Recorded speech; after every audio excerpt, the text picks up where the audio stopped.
നമസ്കാരം. നമ്മൾ ലളിതാ സഹസ്രനാമത്തിൻ്റെ ധ്യാന ശ്ലോകങ്ങളൊക്കെ പഠിച്ചു കഴിഞ്ഞു. ഇനി നമ്മൾ സ്തോത്രങ്ങളാണ് പഠിക്കാൻ പോകുന്നത്. ആദ്യമായിട്ട് നിങ്ങൾ ഈ ലളിതാ സഹസ്രനാമ സ്തോത്രങ്ങൾ ചൊല്ലുമ്പോൾ നമ്മളതിൻ്റെ ഓരോ വാക്കും പിരിച്ച് ഞാൻ അതിൻ്റെ അർത്ഥം പറഞ്ഞു തരുന്നുണ്ട്. അപ്പോൾ അങ്ങനെ പിരിച്ച് തന്നെ നിങ്ങളിത് പഠിച്ചതിന് ശേഷം വേണം ഇത് ചൊല്ലാനായിട്ട്. അല്ലെങ്കിൽ നമ്മൾക്ക് അത് കൂട്ടി വായിക്കുമ്പോഴൊക്കെ നമുക്കൊരർത്ഥം അറിയാതെ നമ്മൾ ചൊല്ലിപ്പോകും. അപ്പോൾ അർത്ഥം കൂടി നിങ്ങൾ അറിയുമ്പോൾ നമുക്ക് ആ വാക്കുകളൊക്കെ ഉച്ചരിക്കാനും ഉച്ചാരണശുദ്ധി ഭയങ്കരമായ ഒരു അത്യാവശ്യമാണ്. അതുകൊണ്ടാണ് ഞാനിത് വളരെ സൂക്ഷ്മമായിട്ട് നോക്കി നിങ്ങൾക്ക് പറഞ്ഞു തരുന്നത്. ഉച്ചാരണത്തോടു കൂടി അർത്ഥമറിഞ്ഞ് അത് നമ്മൾ ഗ്രഹിച്ചുകൊണ്ട് ചൊല്ലുമ്പോഴാണ് ഏറ്റവും കൂടുതലായിട്ട് നമുക്ക് ലളിതാ സഹസ്രനാമത്തെ വളരെ ഇമ്പോർട്ടൻ്റ് ആയിട്ട് നമുക്ക് സമീപിക്കാൻ കഴിയുന്നത്. ആദ്യത്തെ ഒരു 3-4 സ്തോത്രങ്ങൾ നമുക്ക് നോക്കാം. ശ്രീമാതാ ശ്രീ മഹാരാജ്ഞി ശ്രീമത് സിംഹാസനേശ്വരി ചിദഗ്നികുണ്ഡ സംഭൂത ദേവകാര്യ സമുദ്യത ഉദ്യദ്ഭാനു സഹസ്രാഭ ചതുർബാഹു സമന്വിത രാഗസ്വരൂപ പാഷാഢ്യ ക്രോധാകാരാങ്കുശോജ്വല. ഇത്രയും നാമങ്ങളുടെ അർത്ഥം നമുക്ക് എങ്ങനെയാണെന്ന് നോക്കാം. ശ്രീ മാതാ ശ്രീ മഹാരാജ്ഞി ശ്രീമത് സിംഹാസനേശ്വരി. ഇതിൻ്റെ ഉച്ചാരണം വളരെ ശ്രദ്ധിച്ച് ചൊല്ലേണ്ടതാണ്. നമ്മളെപ്പോഴും ശ്രാ എന്ന വാക്ക് നമ്മൾ തെറ്റായിട്ട് ഉച്ചരിക്കുന്നൊരു വാക്കാണ്. സ്രായായിട്ട് ഉച്ചരിക്കും. സഹസ്ര നാമം ശ്രീ മാതാ ശ്രീ മാതാ ശ്രീ മഹാരാജ്ഞി ശ്രീമത് സിംഹാസനേശ്വരി. ശ്രീ എപ്പോഴും ഷായും റായും കൂടി ചേർത്ത് ഉച്ചരിക്കണം. ശ്രീ മാതാ. മാതാ എന്ന് പറഞ്ഞാൽ ജനയിത്രി, അമ്മ. ശ്രീ ഐശ്വര്യം, അഷ്ട ഐശ്വര്യങ്ങളും തന്നുകൊണ്ട് നമ്മളെ ജനിപ്പിച്ചിട്ട് അല്ലെങ്കിൽ നമ്മളെ സൃഷ്ടിച്ചിട്ട് നമ്മളെ കാത്തു പരിപാലിക്കുന്നവളതാണ് ശ്രീ മാതാ, ജനയിത്രി. നമ്മളെ ഈ പ്രപഞ്ചത്തെ മുഴുവനും അനുനിമിഷ സൃഷ്ടിയെന്നും ഓരോ നിമിഷവും സൃഷ്ടിച്ചുകൊണ്ടിരിക്കുന്ന അർത്ഥത്തിൽ അനുനിമിഷ സൃഷ്ടി എന്നും പിന്നെ സ്ഥായിയായ സൃഷ്ടി എന്നും ഒക്കെ ഇങ്ങനെ സൃഷ്ടിയെക്കുറിച്ച് 2 കാര്യങ്ങൾ പറയും. അനുനിമിഷ സൃഷ്ടി, സ്ഥായി സൃഷ്ടി. ഇങ്ങനെ നമ്മളെ സൃഷ്ടിച്ചിട്ട് എല്ലാ ഐശ്വര്യങ്ങളും തന്ന് കാത്തു സൂക്ഷിക്കുന്ന അമ്മയാണ് ശ്രീ മാതാ. ശ്രീ മാതാ. അപ്പോൾ അതിൻ്റെ അർത്ഥം നമ്മൾ കുറച്ചും കൂടി ഗ്രാഹ്യമാക്കുമ്പോൾ എന്താ മനസ്സിലാവുന്നത്? ഒരു കുടുംബത്തിൻ്റെ ഐശ്വര്യം എന്ന് പറയുന്നത് ആ വീട്ടിലെ സ്ത്രീയാണ്, മാതാവാണ്. ശ്രീ മാതാ, ശ്രീ ആകുന്ന മാതാവ്, വീടിൻ്റെ ഐശ്വര്യമാകുന്ന മാതാവ്. എപ്പോഴും ലളിതാ സഹസ്രനാമം ചൊല്ലുമ്പോൾ അത് നമ്മൾ തന്നെയാണ് എന്ന് ചിന്തിച്ച് വേണം നമ്മളത് ചൊല്ലാൻ. അപ്പോൾ ഒരു വീടിൻ്റെ ഐശ്വര്യം ശ്രീ മാതാ, സൃഷ്ടിക്കുന്നവൾ. ശ്രീ മഹാരാജ്ഞി. രാജ്ഞി എന്ന് പറഞ്ഞാൽ സൃഷ്ടിച്ചിട്ട് അതിനെ ഭരിക്കുന്നവൾ അല്ലെങ്കിൽ അതിനെ സംരക്ഷിച്ചു കൊണ്ടിരിക്കുന്നവൾ. ശ്രീ മാതാ ശ്രീ മഹാരാജ്ഞി. അപ്പം സൃഷ്ടിയുമായി സ്ഥിതി ചെയ്യുന്നവൾ അല്ലെങ്കിൽ അല്ലെങ്കിൽ സംരക്ഷിച്ചുകൊണ്ടിരിക്കുന്നവൾ. ശ്രീ മാതാ ശ്രീ മഹാരാജ്ഞി ശ്രീമത് സിംഹാസന ഈശ്വരി. ശ്രീമത് ശ്രേഷ്ഠമായ സിംഹാസനം. എന്താണ് സിംഹാസനം? സിംഹം ആകുന്ന ആസനം. അതായത് സിംഹത്തെ തൻ്റെ ആസനമാക്കി ഇരിക്കുന്നവൾ. അതായത് സിംഹം എന്ന് പറയുന്നത് സംഹാരത്തിൻ്റെ ഒരു പ്രതീകമാണെന്നൊക്കെയാണ് ഋഷിമാർ പറയുന്നത്. അപ്പം നമ്മളെ സൃഷ്ടിച്ച് നമ്മളെ സ്ഥിതി ചെയ്തിട്ട് നമ്മളെ സംഹരിക്കുക അല്ലെങ്കിൽ തിരിച്ചെടുക്കുന്ന, അപ്പോൾ സൃഷ്ടിസ്ഥിതി സംഹാരത്തിൻ്റെ ദേവതയാണ് ശ്രീ പരമേശ്വരി എന്നാണ് ആദ്യത്തെ നാമത്തിലൂടെ തന്നെ അല്ലെങ്കിൽ ആദ്യത്തെ സ്തോത്രത്തിലൂടെ നാം മനസ്സിലാക്കുന്നത്. ശ്രീ മാതാ ശ്രീ മഹാരാജ്ഞി ശ്രീമദ് സിംഹാസനേശ്വരി. സിംഹത്തെ ആസനമാക്കി ഇരുന്നു കൊണ്ട് സൃഷ്ടിച്ചിട്ട് അതിനെ ഭരിക്കുകയും അതിനെ തിരിച്ചെടുക്കുകയും ചെയ്യുന്നവൾ. അതാണ് ആ 3 വാക്കിൻ്റെ അർത്ഥം. ലളിതാ സഹസ്രനാമത്തിന് ആദ്യമേ തന്നെ സൃഷ്ടി, സ്ഥിതി, സംഹാരം ഈ 3 വന്നു കഴിഞ്ഞു. ഇങ്ങനെയാണ് ഇതിനെ വ്യാഖ്യാനിച്ചിട്ടുള്ളത് ഋഷീശ്വരന്മാരൊക്കെ. ഇനി ശ്രീമത് സിംഹാസനേശ്വരി. അത് കഴിഞ്ഞാൽ ചിത് അഗ്നികുണ്ഡ സംഭൂത. ചിത് അഗ്നികുണ്ഡ സംഭൂത ദേവകാര്യ ഉദ്യത. അങ്ങനെയാണ് ആ വാക്കിനെ പിരിക്കേണ്ടത്. ചിദഗ്നികുണ്ഡ സംഭൂത. ചിത്ത് അഗ്നികുണ്ഡ സംഭൂത. ചിത്തം എന്ന് പറഞ്ഞാൽ മനസ്സ്, അല്ലെങ്കിൽ നമ്മുടെ മനസ്സെന്ന് പറയുന്നത് നമ്മുടെ ജ്ഞാനം, അറിവ് ഈശ്വരൻ. അതായത് ചിത്താകുന്ന അഗ്നികുണ്ഡത്തിൽ നിന്നും ജനിച്ചിരിക്കുന്നു. എന്തിനു വേണ്ടി? ദേവന്മാരുടെ കാര്യങ്ങൾക്ക് താല്പര്യമായിട്ട്. ദേവകാര്യങ്ങളെ, അല്ലെങ്കിൽ ദേവന്മാരുടെ കാര്യങ്ങളെന്ന് പറയുന്ന ദേവന്മാരും അസുരന്മാരും എന്ന് ഉദ്ദേശിക്കുന്നത് നെഗറ്റീവ് ആൻഡ് പോസിറ്റീവ് തിങ്സ് എന്ന് വേണമെങ്കിൽ പറയാം നമുക്കതിനെ.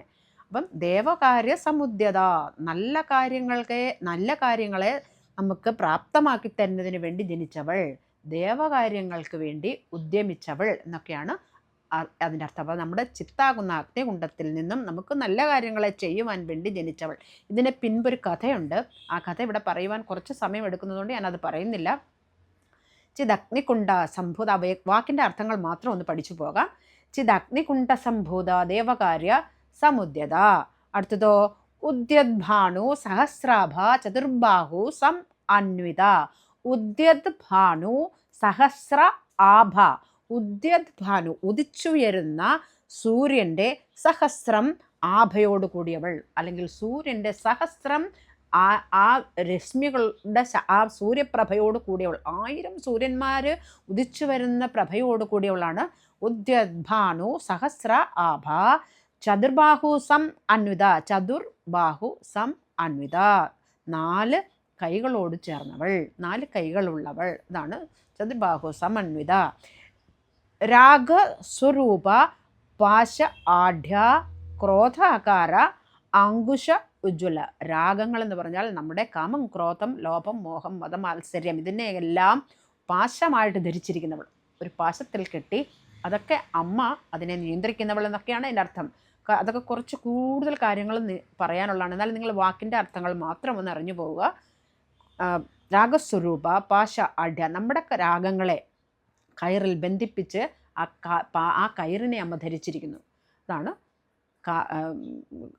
രാഗസ്വരൂപ പാശാഢ്യ ക്രോധാകാര അങ്കുശോജ്വല. ക്രോധാകാര അങ്കുശോജ്വല എന്ന് പറഞ്ഞാൽ ഈ കാമം, ക്രോധം, ഇതിൽ നിന്നാണ് ബാക്കി എല്ലാ വികാരങ്ങളും ജനിക്കുന്നതെന്ന് പറയും. അപ്പം ആ അങ്കുശം എന്ന് പറഞ്ഞാൽ അതിൻ്റെ അർത്ഥം തോട്ടി എന്നാണ് അർത്ഥം. അപ്പം ഈ ക്രോധത്തെ തോട്ടിയായി ധരിച്ചിരിക്കുന്നവൾ. അപ്പം ഈ നമ്മളിൽ ഉണ്ടാകുന്ന എല്ലാ വികാരങ്ങളെയും അതെല്ലാം അമ്മ തന്നെയാണ് അതിനെ നിയന്ത്രിക്കുന്നതും അമ്മ തന്നെയാണ് അത് നമ്മുടെ ഉള്ളിൽ ജനിപ്പിക്കുന്നതും എന്നൊക്കെയാണ് നമ്മൾ ലളിതാ സഹസ്രനാമത്തിലൂടെ പഠിക്കുന്നത്. അപ്പം അതിനെ നിയന്ത്രിക്കുന്ന തോട്ടി, ക്രോധത്തെ നിയന്ത്രിക്കുന്നൊരു തോട്ടിയായി വർത്തിക്കുന്നവൾ.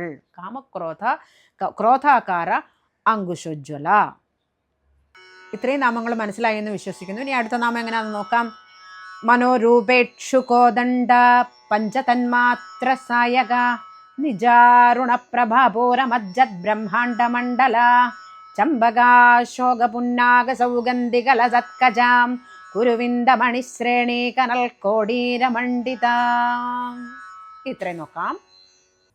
മനോരൂപേക്ഷുകോദണ്ഡ പഞ്ചതന്മാത്രസായക നിജാരുണപ്രഭാപൂരമജ്ജത് ബ്രഹ്മാണ്ഡമണ്ഡല. മനോരൂപ ഇക്ഷുകോദണ്ഡ, മനസ്സാകുന്ന രൂപത്തിൻ്റെ കരിമ്പ് വില്ല്, അതിനെയാണ് ഇക്ഷുകോദണ്ഡ എന്ന് പറയുന്നത്. നമ്മുടെ മനസ്സിനെ ഒരു കരിമ്പ് ദണ്ഡായിട്ട് അല്ലെങ്കിൽ കരിമ്പ് വില്ലായിട്ട്, ഇക്ഷുകോദണ്ഡം എന്ന് പറഞ്ഞാൽ കരിമ്പ് വില്ല്, കരിമ്പ് കൊണ്ടുള്ള ഒരു വില്ല് ധരിച്ചിരിക്കുന്നവൾ. നമ്മുടെ മനസ്സിനെ കരിമ്പിൻ്റെ ഒരു വില്ലാക്കി ധരിച്ചിരിക്കുന്നവൾ. എവിടെ ധരിച്ചിരിക്കുന്നത്?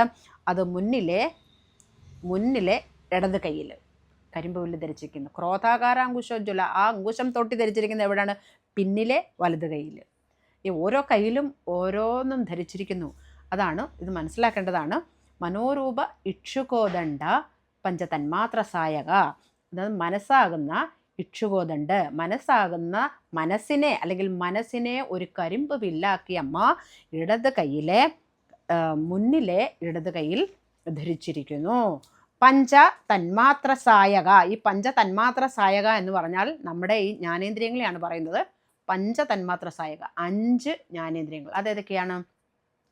സ്പർശം, രൂപം, രസം, ഗന്ധം, ശബ്ദം. സ്പർശിക്കുക എന്ന് പറഞ്ഞാൽ ത്വക്ക്, കണ്ണ്, നാവ്, മൂക്ക്, ചെവി. ഇങ്ങനെ അതിൻ്റെ ഓർഡറിൽ പറയുമ്പോൾ ഇങ്ങനെയാണ് പറയുന്നത്: സ്പർശം, രൂപം, രസം, ഗന്ധം, ശബ്ദം.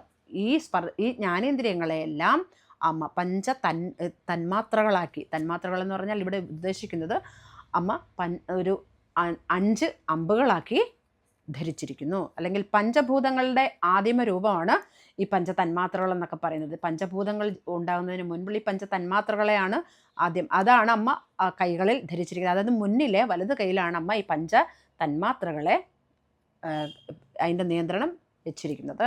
അതാണ് പഞ്ചതന്മാത്ര സായക. പഞ്ചതന്മാത്രകൾ എന്താണെന്ന് മനസ്സിലായല്ലോ. ഇനി അടുത്തത് നിജാരുണ പ്രഭാപൂര മജ്ജത് ബ്രഹ്മാണ്ഡമണ്ഡല.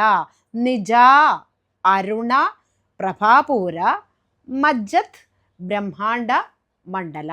നിജ തൻ്റെ, നിജ അരുണ പ്രഭാപൂരം. അരുണ എന്ന് പറഞ്ഞാൽ ഇവിടെ ഇളം ചുവപ്പ് നിറം എന്നാണ് ഉദ്ദേശിക്കുന്നത്. അപ്പോൾ തൻ്റെ ഇളം ചുവപ്പ് നിറം കൊണ്ട് അരുണ പ്രഭാപൂരം, ആ പ്രഭാപൂരം കൊണ്ട് മജ്ജത്ത് മുഴുകിയിരിക്കുന്നു. എവിടെ? ഈ ബ്രഹ്മാണ്ഡം മുഴുവനും, ഈ ബ്രഹ്മാണ്ഡ മണ്ഡലത്തെ മുഴുവനും തൻ്റെ അരുണപ്രഭാപൂരം കൊണ്ട് അല്ലെങ്കിൽ ഇളം ചുവപ്പാർന്ന നിറം കൊണ്ട് മൂടിയിരിക്കുന്നു. നമ്മുടെ പ്രകൃതിയുടെ നിറത്തെ ഇളം ചുവപ്പ് നിറം എന്നാണ് ഉദ്ദേശിക്കുന്നത്. അത് ചില ഭാഗങ്ങളിലൊക്കെ ഇനിയും വരും. ഈ ഇളം ചുവപ്പ് നിറത്തെ ഒരുപാട് സ്ഥലത്ത് പറയുന്നുണ്ട്. അത് പ്രപഞ്ചത്തിൻ്റെ ഒരു നിറമാണ് ഇളം ചുവപ്പ് നിറം. സൂര്യൻ്റെ രശ്മികളുടെ ആദ്യം സൂര്യൻ ഉദിക്കുമ്പോൾ ആദ്യം നമുക്ക് തോന്നുന്നത് ഇളം ചുവപ്പ് നിറത്തിലുള്ള കിരണങ്ങളാണ്. അപ്പോൾ ഇതെല്ലാം പ്രകൃതിയുടെ അല്ലെ അമ്മയുടെ പ്രഭാപൂരത്തോടാണ്, അല്ലെ അമ്മയുടെ ശരീരത്തിൻ്റെ നിറമായിട്ടാണ് ലളിതാ സഹസ്രനാമം പറഞ്ഞത്. ഈ പ്രപഞ്ചത്തെ തന്നെ അമ്മയായിട്ടാണ് നമ്മൾ ഇതിനകത്ത് കാണുന്നത്. ലളിതാ സഹസ്രനാമം പഠിക്കുമ്പോൾ നമ്മൾ മനസ്സിലാക്കേണ്ടത് അതാണ്. ഈ പ്രപഞ്ചത്തെ ഒരമ്മയായിട്ട് അല്ലെങ്കിൽ പരമേശ്വരിയായിട്ട് വിവരിച്ചു തന്നിരിക്കുന്നു. അതാണ് ലളിതാ സഹസ്രനാമം എന്ന് പറഞ്ഞത്. പ്രപഞ്ചത്തോട് നമുക്ക് ഏറ്റവും കൂടുതൽ ആരാധനയും സ്നേഹവും വരുന്ന ലളിതാ സഹസ്രനാമം പഠിക്കുമ്പോൾ നമുക്ക് മനസ്സിലാകുന്നത്. അടുത്ത സ്തോത്രം എന്ന് പറയുന്നത് ചമ്പക അശോക പുന്നാക. ചമ്പക അശോക പുന്നാക സൗഗന്ധിക ലസത്കച. ഇതിന് മുൻപ് ഒരു കാര്യം കൂടി പറയാനുണ്ട്. ഈ അരുണപ്രഭാപൂരം, ഈ അരുണ നിറം നമ്മുടെ പ്രാണനെ ഉദ്ദേശിച്ചും കൂടെയാണ് പറയുന്നത്. നമ്മുടെ പ്രാണൻ എന്നും അല്ല, നമ്മളെ ജീവജാലങ്ങളിലുള്ള പ്രാണനും അതിലും ഒരു വൈദ്യുത പ്രവാഹം അല്ലെങ്കിൽ ഒരു വിദ്യുത് പ്രവാഹമുണ്ട്. അതിനെല്ലാം കൂടിയാണ് ഈ അരുണപ്രവാഹം എന്ന് അരുണപ്രഭാപൂരം മജ്ജത് ബ്രഹ്മാണ്ഡ മണ്ഡലം, ഇതെല്ലാം അതാണ് ഉദ്ദേശിക്കുന്നത്. ഇതിലെല്ലാം അടങ്ങിയിരിക്കുന്ന ഈ പ്രാണനെയാണ് ഈ അരുണപ്രഭാപൂരത്തിൽ നമ്മൾ ഉദ്ദേശിക്കുന്നത്. അടുത്ത നാമമാണ് ചമ്പക അശോക പുന്നാക സൗഗന്ധിക ലസത് കച. ചമ്പകവും അശോകം പുന്നാകം സൗഗന്ധികം ഇതെല്ലാ പുഷ്പങ്ങളും നിറഞ്ഞ ലസത് കച. ലസത്ത് എന്ന് വെച്ചാൽ ലസൽ കച, നിറഞ്ഞിരിക്കുന്ന അല്ലെങ്കിൽ അത് ധരിച്ചിരിക്കുന്ന അല്ലെങ്കിൽ ശോഭിക്കുന്ന ലസൽ കച, അമ്മയുടെ തലമുടി. അപ്പോൾ ഈ പുഷ്പങ്ങളെല്ലാം അമ്മയുടെ തലമുടിയെ അലങ്കരിക്കുന്ന ഒരു അലങ്കാരമായിട്ടാണ് പറയുന്നത്. ചമ്പക അശോക പുന്നാക സൗഗന്ധിക ലസത് കച. കുരുവിന്ദ മണിശ്രേണി കനത് കോടീരമണ്ഡിത. കുരുവിന്ദമണി, കുരുവിന്ദം എന്ന് പറഞ്ഞാൽ പവിഴം എന്നാണ് ഉദ്ദേശിക്കുന്നത്. കനൽ പോലെ മാണിക്യം. കുരുവിന്ദം എന്ന് പറഞ്ഞാൽ മാണിക്യമണികൾ ഇങ്ങനെ നിരനിരയായി കോർത്തു വെച്ചിട്ടുള്ള കോടീരം, കിരീടമണിഞ്ഞവൾ. അതാണ് കുരുവിന്ദമണി ശ്രേണി കനൽ കോടീരമണ്ഡിത. കനൽ പോലെ തിളങ്ങുന്ന ഈ കുരുവിന്ദമണികൾ അല്ലെങ്കിൽ മാണിക്യത്തിൻ്റെ, കുരുവിന്ദം എന്ന് പറഞ്ഞാൽ മാണിക്യത്തിൻ്റെ മാണിക്യമണികൾ ചേർത്ത് വെച്ച, അതിങ്ങനെ ശ്രേണിയായിട്ട് അല്ലെങ്കിൽ തുടർച്ചയായിട്ട് ചേർത്ത് വെച്ച കനൽ പോലെ തിളങ്ങുന്ന കോടീരം അല്ലെങ്കിൽ കിരീടം ധരിച്ചവൾ. കുരുവിന്ദമണി ശ്രേണി കനൽ കോടീരമണ്ഡിത. ഇത്രയും നാമങ്ങൾ വളരെ ശ്രദ്ധയോടുകൂടി കേട്ട് പഠിക്കണം. ഇനി ബാക്കി നമുക്ക് അടുത്ത ക്ലാസ്സിൽ പഠിക്കാം.